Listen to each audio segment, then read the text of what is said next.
Hey, good morning, YouTubers, prostate cancer survivors, and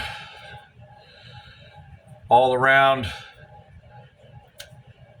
people who are trying to stay healthy. So I just want to do a little quick video on what's going on with me right now.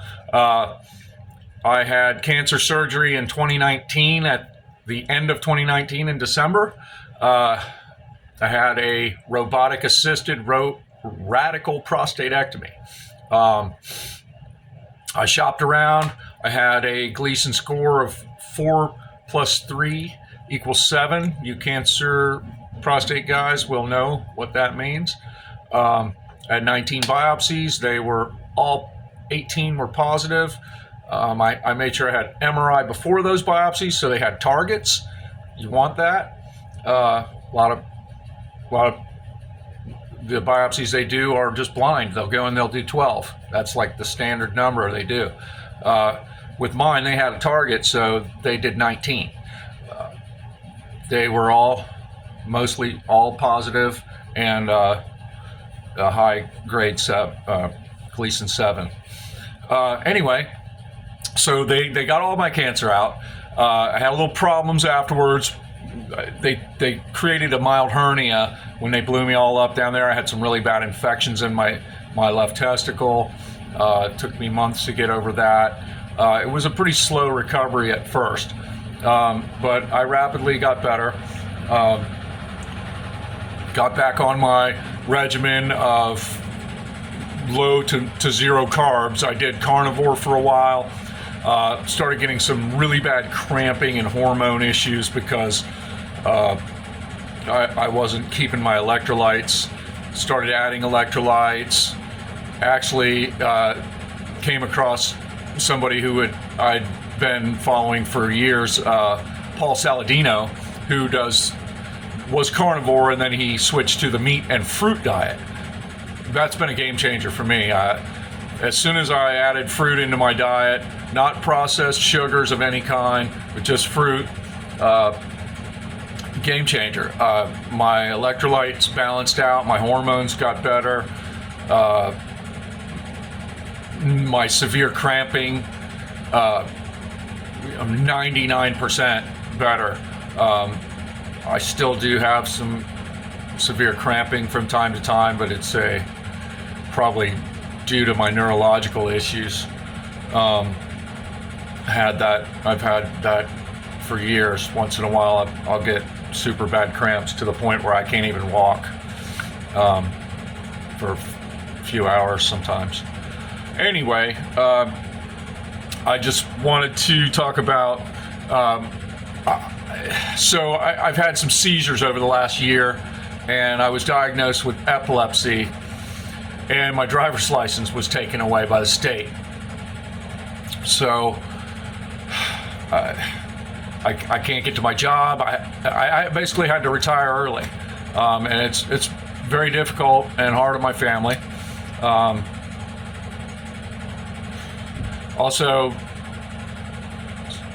from my cancer surgery, they kind of goofed up some nerves down there. I have some pelvic floor issues, and I've had difficulty going number 2 for the last 5 years since my surgery. I know it's because of my surgery. I didn't have that problem before. So I think it was from all the drugs keeping me constipated and the nerve damage from the surgery. It was pretty rough. So anyway, but I'm grateful to be alive, and grateful not to have prostate cancer anymore. Turns out I may have an issue with my colon, so I'm gonna get that looked at real soon. So a lot going on with me. I'm trying to stay upbeat and positive about it. I'm trapped at home most of the time. I'm depending on my family for rides to places. I would like to work. I'm going to try to find something close to my house that I can either walk to or get a ride to. I'm having, trouble because of this neurological stuff working the hard jobs I've always worked. I can't do any of that stuff anymore. I've got to find something that doesn't wear me out. After about 6 hours, I'm worthless. It stinks because I've been exercising and meditating and doing all this stuff for months and months and months, years. And, life is what it is. So I just wanted to talk about that, the epilepsy, ADHD, which I've had my whole life. I even am probably spectrum. They just refuse to. Well, the doctors just don't. They just don't listen. They're not trained in how to deal with people that are on the spectrum. So I'm just finding out about this stuff. The ADHD I've known all along, but that comes along with being on the spectrum. And they both kind of cancel each other out. So I've been a good masker all my life, except for masking my breakdowns and meltdowns that I've constantly had and lost jobs over, and friends and family, and just crazy stuff. So they put me on Adderall. Wow. Well, actually, they put me on Ritalin first. Didn't like the Ritalin. It raised my blood pressure. I spent years getting off blood pressure meds. My blood pressure's real good. So I was pretty disappointed about the Ritalin. It was raising my blood pressure. So they switched me to Adderall. Unbelievable, man. I no blood pressure change. My blood pressure stays good. I'm focused. I'm clear-headed. I can't say enough good things. I'm actually nicer when I'm taking Adderall. I tend to listen to people and don't interrupt them as much. It's been wonderful. But because of the seizures, they had put me on Depakote. I didn't like it, so I stopped taking it. I'm having nighttime seizures too, which raise your risk of sudden death syndrome, they told me, which freaked me out, of course, because I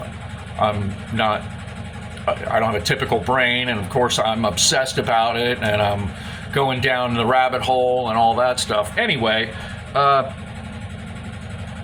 have been using cannabis for years for pain and for my blood pressure, actually. Cannabis keeps my blood pressure normal. Switching my diet and all that has been the main changer of my blood pressure, but at first it was lowered with cannabis. And I just keep it, I keep a little bit of cannabis in my system every day. I take it orally by mouth, a spoonful mixed with THC mixed with oil.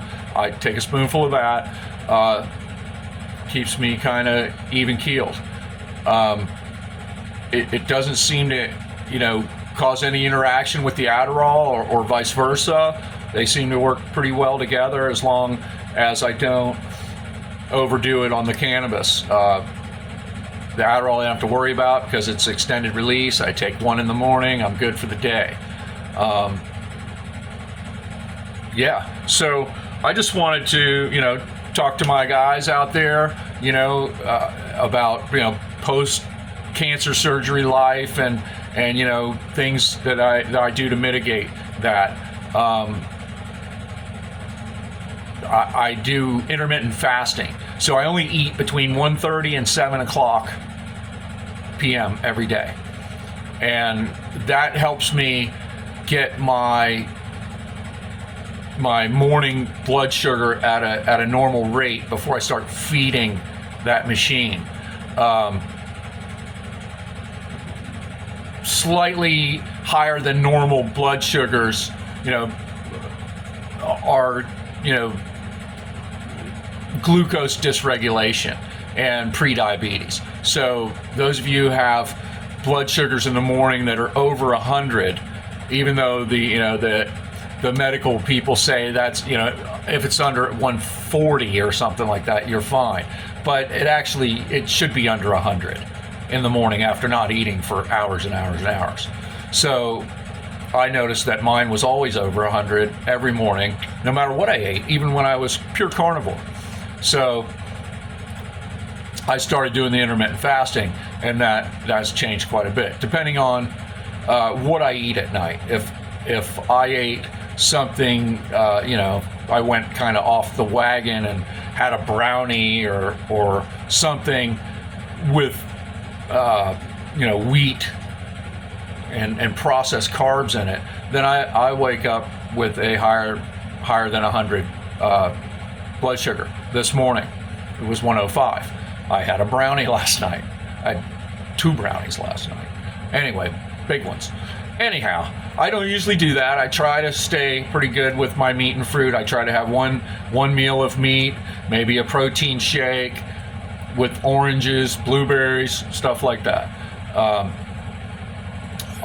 I try to not make it so monotonous, but I am neurodivergent, so monotony works for me sometimes until I get bored of it, and then I find a new monotony to go with. Anyhow, that's just my little rant today. I hope that anything I said can help anybody out there, cancer survivors, just regular old guys. I'm 62 years old. I feel pretty good. Just got a lot going on in my later years with cancer and epilepsy and all kinds of stuff. But I just want to, let everybody know that there's hope.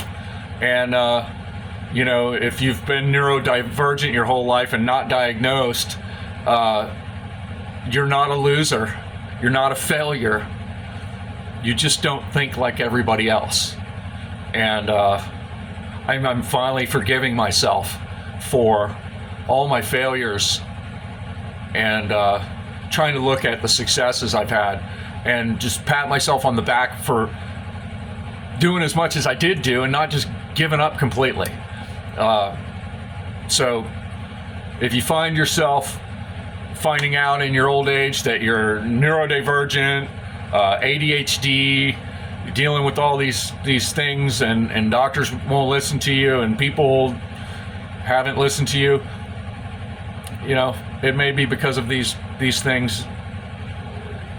You may be neurodivergent and not even know it because you're masking it so well. My ADHD masks the neurodivergency, and that masks the ADHD, and I've done a real good job of that most of my life, but I've gone through about 1,000 jobs in my life. I don't seem to stay with anything for more than a couple years before I move on, and it's been difficult with relationships and family and stuff like that.